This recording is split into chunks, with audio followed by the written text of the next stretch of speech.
What's up, creeps? I'm Mr. Samhain, and welcome to Corner Room Creep Show, where I provide host segments for an indie horror movie, rate them, and give you nerdy background information along the way, as well as my own commentary. Having started the show at the very beginning of summer, when things are starting to open again in these trying and uncertain times, I felt it was appropriate to feature a movie that certainly has a summery feel to it, and honestly, what's more summery than a pool party? So tonight I'm hosting Pool Party Massacre, the 2017 slasher about the worst pool party ever. It says right there on the case. Mostly because there's hardly a pool party, as everyone's a little too busy being bitchy and dying. Now, one thing I forgot about from my debut episode last week was rating. So, I had to devise my own, and what do I look for when I'm watching, a cheap-ass horror movie? Well, I had to break it down to 5 elements. Plot, kills, nudity, tone, and effort. Your favorite movie and reasons why are not going to be the same for me, and vice versa. Not everyone can love a low-budget movie. It takes a certain breed of brain dead to love and appreciate shot-on video horror, like maybe the Polonia Brothers Splatter Farm, if you've seen that one, and I recommend you do, or a micro-budget digital throwaway like Killer Pinata that you can find on Amazon Prime. That's also a pretty fun one. That's what I'm all about. Showing my love and appreciation for new indie horror that deserves extra attention, even if some of it isn't that good in my eyes. There's redeeming value somewhere. So my 5 elements, as I said, are plot, kills, nudity, tone, and effort. That's 0 to 1 ratings for each of those categories, making up 5-star totals. So each of those categories can be a 0, a half star, or 1 star, but that's how I'll be evaluating things on the Corner Room Creep Show.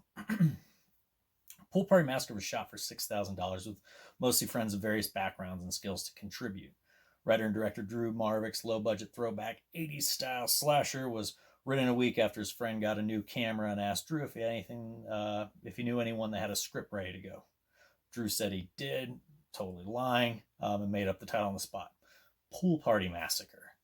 And then he immediately got to work on writing, saying that he just had to polish up the script. It isn't going to win any awards other than for merchandising, as he had everything going from a very eye-catching poster, t-shirts, hats, clamshell copies of VHS, even having to go so far as buying up copies of Air Bud and then throwing it in the trash so you could just get the box. He's even had pins, koozies, action figures, and even lunch boxes. It was a big deal to him because he knew that his audience will buy up every damn thing, and people did, because, that's kind of what us horror fans like to do. So what happens here? The parents go out of town on vacation and leave their ungrateful bitch daughter at the house for the weekend. And what does any child who's also clearly not of college age anymore do with a big house and a pool? We're going to have a pool party. Except, as you'll see, there isn't much pool partying happening here, as none of the girls want to ruin their makeup or hair, plus a good chunk of the movie was shot in Las Vegas during the winter, and 40 degrees still isn't exactly swimming weather. But those are just details. There's a pool, multiple people at a house, and a massacre, so, the title still lives up to the billing. I'm giving Pool Party Massacre a half star for plot, a half star for kills, 1 star for nudity, a half star for tone, and then 1 star for effort. So overall, 3.5 stars for Pool Party Massacre today on Corner Room Creep Show. Anyway, so let's get into it. Pool Party Massacre is available on Tubi, which is a free streaming service that you should really have if you're not already registered. There's tons of cheap-ass movies on there, new stuff. It also includes a lot of older exploitation stuff, which is what I like it for. The link for that's also below. It's also available to rent on Prime for $1. So go ahead and pause me after the fade and watch Pool Party Massacre up to when the girls are going to head outside to the pool. Unpause me, and then I'll see you after my non-paid commercial break here in a moment. I know it was a bit long-winded, but I knew I needed some sort of rating system. Plus, I love this movie and the labor of love that Drew and company put into making it all happen. I wasn't going to leave Pool Party Massacre hanging on my first episode hosting a feature length. This is a no-budget show for low-budget movies, but, you got to try to keep some standards.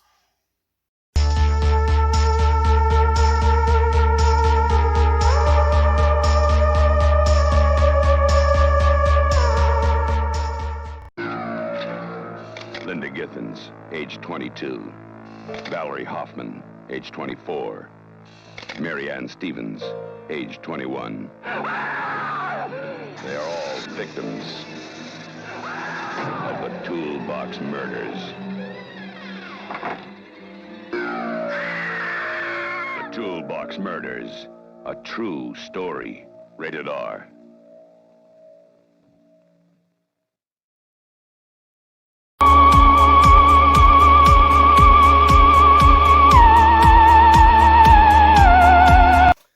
Man, can someone tell me why Blair is such an intolerable bitch? God damn, she makes Melissa the stuck-up rich girl from Friday the 13th Part 7 look relatively friendly. She even tried to frame Nancy's stepbrother for attempted sexual assault when they were in school. So why in the hell does Nancy even put up with a Blair at all? You know, she already said she put up with in high school be in with the girls. But high school's over and you don't go to school with them anymore. The relationship blows my mind. By the way, that was Kristen Noel McCusick and Margot Nemi as the two main girls. Neither one have anything else to their resume. This is it so far. Kristen's great at being a bitch and making faces, and Margot's great at being a punching bag and underreacting to anything said to her. All right. So far, we have two dead bodies, one of which was Leanna Vamp, the podcaster and cosplay model who played the slutty wife hot for the pool guy before getting her neck sliced by the killer. And then the pool guy, who's actually her real-life husband, Cameron Lee Vamp. So that's one real-life couple, both dead. The 8-bit title sequence is very awesome with Horse the band playing over it. The soundtrack overall is really good and also features two local bands here in Denver, Crypticus and Axe Slasher. Axe Slasher's track Invasion of the Babe Snatchers on the Pool Party mixtape played in the next scene. And the lead singer, Professor Pizza of Axe Slasher, even picked the spot for the track as part of the agreement to use the song. Axe Slasher was also on the soundtrack for 2015's Deathgasm. Also, you saw the family picture earlier with Blair's brother Blaine, right? That was director Drew Marvick, who will be seen pop up in another picture later on. That was all filmed in his parents' Vegas house, and those are some pretty sweet digs. The only bad part was the limited environment because he couldn't ruin the place with blood, so bloodshed's pretty contained here throughout the whole movie. There's not a lot of splattering and spurting everywhere. Also, Pool Party Massacre actually got banned from Asda. I'm not sure how you pronounce that. Anyway, it's like a store in the UK. It's kind of like a Walmart over there. Drew's actually pretty happy about that and used it to dubiously promote that it was banned in the UK. Kind of. Okay, back to Pool Party Massacre. We're also about to be introduced to the boys that crashed the party as well, and the comic relief character Clay, who's pretty much the best of the entire group in the movie.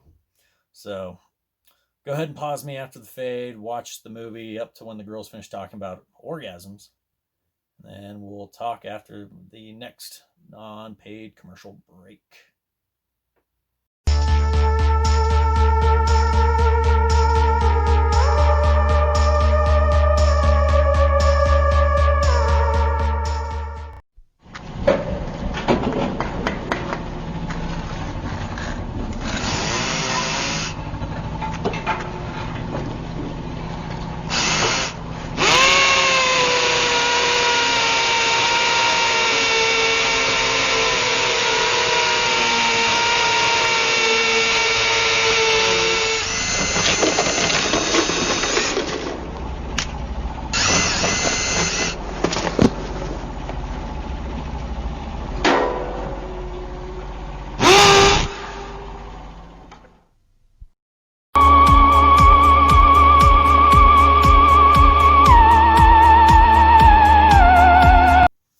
Okay, so there's no award-winning acting here, aside from maybe overage party boy Clay, played by Nick Byer, who plays his part to a T, saying weird shit like, if I had been held back for just one more year, you and I would have gone to high school together, and I probably would have taken your virginity. And necrophilia is a dying art. And then he goes overboard with that unnecessarily long and misplaced rant about Ferris Bueller and Fight Club theory, and also the funny sight gag with the sunscreen. Nick was also a henchman in a Snake Plissken fan film, Escape from Las Vegas, where Drew played the king of Las Vegas like a 60s Batman villain. Most everyone involved in Pool Party Massacre had no acting credits except for low-budget indie stuff. Some also sharing credits with Drew, like Mark Justice, who played the now-dead jock boyfriend Troy, He also worked with Drew on Axmas 2 and Meat Hook Massacre 4, which also had Brink Stevens in it. And you might know her from a couple movies she did with Linnea Quigley and Michelle Bauer, like Sorority Babes in the Slime Ball, Bolorama, and Nightmare Sisters. And then also the dumb blonde girlfriend that got naked and then killed was played by Alexis Adams, who's in the top 700 on Pornhub. So just wait until this is over to actually go look her up. You can wait just a little bit longer. But what I really want to talk about quickly is, can anyone tell me why so many indie throwback horror flicks get characters wrong?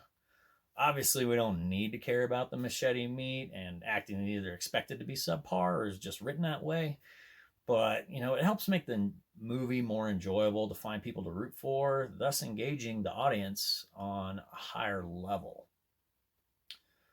Because right now, aside from Clay, I don't really care who dies, and I'm more than ready for the killer to grab another weapon to use on any of them. If there's one thing lacking in some of these throwback independent horror movies, is the lack of characterization. Sure, have your nerd, your stoner, your bitch, your jock, your party girl, your party boy, but make some of them likable. Nancy's getting verbally beat down on the reg by Blair and barely swinging back with any feeling at all. It just doesn't come across naturally. So, honestly, at this point, I feel like Nancy should just be killed for having a low self-esteem and a lack of self-respect for even hanging around with Blair in the first place and then taking that abuse. Okay, so that's my rant now. So go ahead and pause me after the fade. Watch the movie up until the killer picks up a machete, and then pause it, and we'll talk again after another non-paid commercial break. And I'll see you then.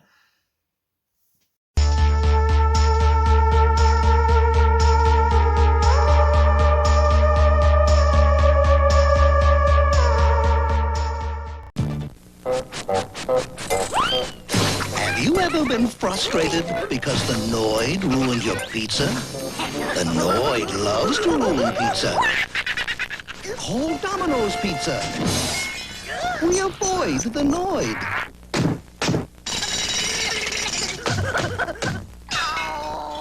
We keep the Noid out and all this quality in.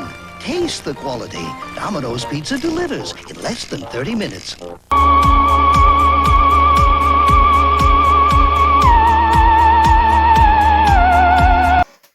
I'm going to miss Clay.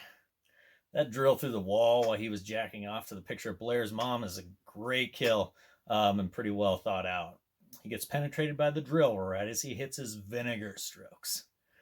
They stained the wall so bad in there that Drew had to come back and repaint his parents' bathroom, but the drilling shots were actually on a false wall. The picture Clay almost blew off the wall of young Blair was actually the senior picture of Drew Marvick. Oh, and speaking of blood and bathrooms, the weed whacker kill that we also just saw was shot in Drew's daughter's bathroom, and there was apparently still fake blood left behind on the ceiling well after shooting, which occurred during a neighborhood block party. Just imagine being outside trying to grill burgers in the cul-de-sac while hearing gas power tools running and screaming coming from the neighbor's house. Suburbia. Okay, well, let's get back to the conclusion of Pool Party Massacre. Time to find out who the killer is. Is it Nancy's stepbrother? Is it the crazy guy across the street? Who knows? Well, I do.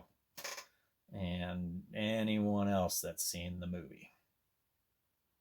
We'll see you back here after it's over.